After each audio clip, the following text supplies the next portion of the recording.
Hi friends, welcome to Lucky with Kannada vlogs. ಇವತ್ತು ನಾನು ಸಿಂಪಲ್ಲಾಗಿ ಟೊಮೆಟೊ ಚಟ್ನಿ ಹೇಗೆ ಮಾಡೋದು ಅಂತ ಹೇಳ್ಕೊಡ್ತೀನಿ. ಬನ್ನಿ ನೋಡೋಣ. ಮೊದಲಿಗೆ ಒಂದು ಕಡಾಯಿನ ಇಟ್ಟು ಆಯಿಲ್ನ ಹಾಕಿ 1-2 ಆನಿಯನ್ಸ್ನ ಕಟ್ ಮಾಡಿದ್ದೀನಿ ಸ್ಲೈಸಾಗಿ. ಮತ್ತು ಸ್ವಲ್ಪ ಹಸಿರುಮೆಣಸಿನ್ಕಾಯಿ, ಖಾರಕ್ಕೆ ಎಷ್ಟು ಬೇಕೋ ಅಷ್ಟು, ಬೆಳ್ಳುಳ್ಳಿ 1 ಗೆಡ್ಡೆ, ಸ್ವಲ್ಪ ಪುದೀನ, ಸ್ವಲ್ಪ ಕೊತ್ತಂಬರಿ ಸೊಪ್ಪು,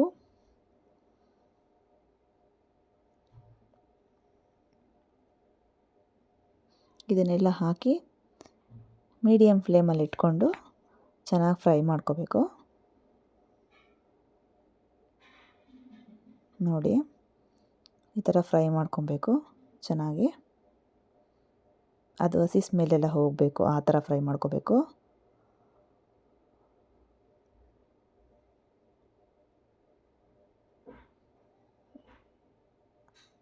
ಮತ್ತು ಒಂದು 4 ಟೊಮೊಟೊನ ಸ್ಲೈಸಾಗಿ ಕಟ್ ಮಾಡಿದ್ದೀನಿ. ಕಟ್ ಮಾಡಿ ಅದನ್ನು ಕೂಡ ಹಾಕ್ಕೋತಾ ಇದ್ದೀನಿ.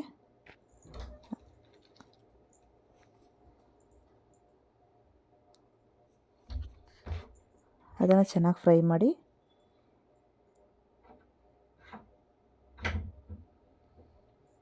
ನೋಡಿ, ಸ್ವಲ್ಪ ಚೆನ್ನಾಗಿ ಬೇಯಬೇಕದು.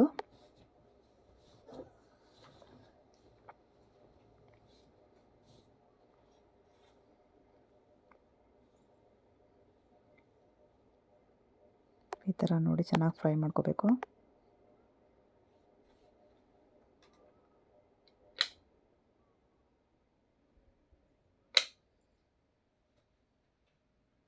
ನೋಡಿ ಹೀಗಾಗಿದೆ. ಈಗ ಸ್ವಲ್ಪ ತೆಂಗಿನಕಾಯಿನ ತೊಗೊಂಡಿದ್ದೆ, ಅದನ್ನು ಸ್ಮಾಲ್ ಸ್ಲೈಸಾಗಿ ಕಟ್ ಮಾಡ್ಕೊಂಡಿದ್ದೆ. ತುರಿದ್ಬೇಕಿದ್ರೆ ಹಾಕ್ಕೊಳ್ಳಿ, ನಾನು ಕಟ್ ಮಾಡಿ ಹಾಕ್ಕೊಂಡಿದ್ದೀನಿ. ಅದನ್ನು ಏನು ಹುರಿಯೋದು ಬೇಡ, ಸ್ವಲ್ಪ ಬಿಸಿಯಾಗಿ ಹಾಕಿದ್ರೆ ಸಾಕು. ಇಲ್ಲ ಹಾಗೇನೂ ರುಬ್ಬಬೇಕಾದ್ರೆ ಹಾಕ್ಕೊಬೋದು. ನೋಡಿ, ಈಗ ಇದನ್ನು ತಣ್ಣಗೆ ಬಿಟ್ಬಿಡಿ. ಚೆನ್ನಾಗಿ ತಣ್ಣಗಾದ್ಮೇಲೆ ರುಬ್ಕೋಬೇಕು.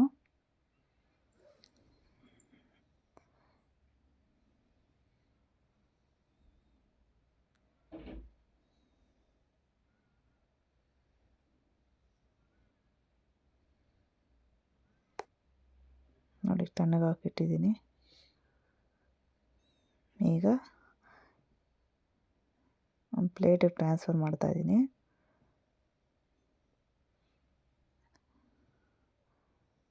ಅದನ್ನು ನೀಟಾಗಿ ಪ್ಲೇಟಲ್ಲಿ ಹಾಕಿ ಆರಕ್ಕೆ ಬಿಟ್ಬಿಡಿ.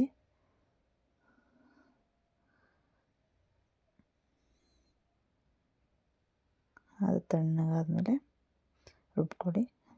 ಮತ್ತು ಅದೇ ಕಡಾಯಿನ ಇಟ್ಟು ಸ್ವಲ್ಪ ಎಣ್ಣೆ ಹಾಕಿ,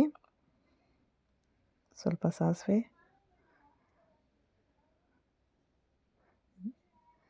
ಜೀರಿಗೆ, ಕರಿಬೇವು,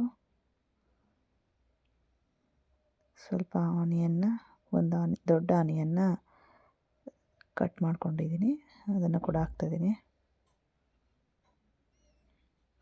ಅದನ್ನು ಹಾಕಿ ಚೆನ್ನಾಗಿ ಫ್ರೈ ಮಾಡ್ಕೊಳ್ಳಿ.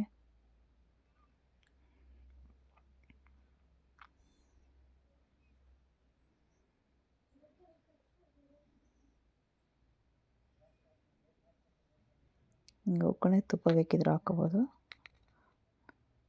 ಈರುಳ್ಳಿ ಬೇಯಕ್ಕೆ ಸ್ವಲ್ಪ ಸಾಲ್ಟ್ ಹಾಕ್ತಾಯಿದ್ದೀನಿ.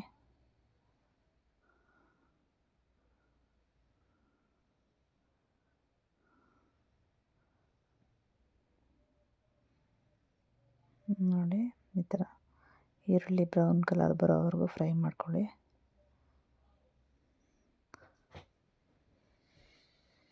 ಫ್ರೈ ಮಾಡಿಕೊಂಡು ಈಗ ಅದು ರುಬ್ಬಿಟ್ಕೊಂಡಿದ್ವಲ್ಲ, ಅದನ್ನು ಇದಕ್ಕೆ ಹಾಕ್ತಾಯಿದ್ದೀನಿ. ನೋಡಿ, ಈಗ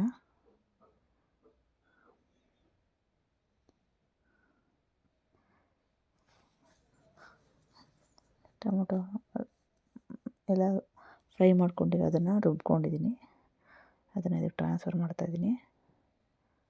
ನೋಡಿ ಅಷ್ಟೇ. ಇದು ಚಪಾತಿ ಜೊತೆ, ರೊಟ್ಟಿ ಜೊತೆ, ಅನ್ನದ ಜೊತೆ ಎಲ್ಲದ್ರ ಜೊತೆನೂ ಚೆನ್ನಾಗಿರುತ್ತೆ. ಹಾಕಿ ಒಂದು 5 ಮಿನಿಟ್ಸ್ ಸಾಕು. ಜಾಸ್ತಿ ಹೊತ್ತೇನು ಇದನ್ನು ಕುದಿಸೋದೇನು ಬೇಡ, ಸ್ವಲ್ಪ ಬಿಸಿ ಆದರೆ ಸಾಕು.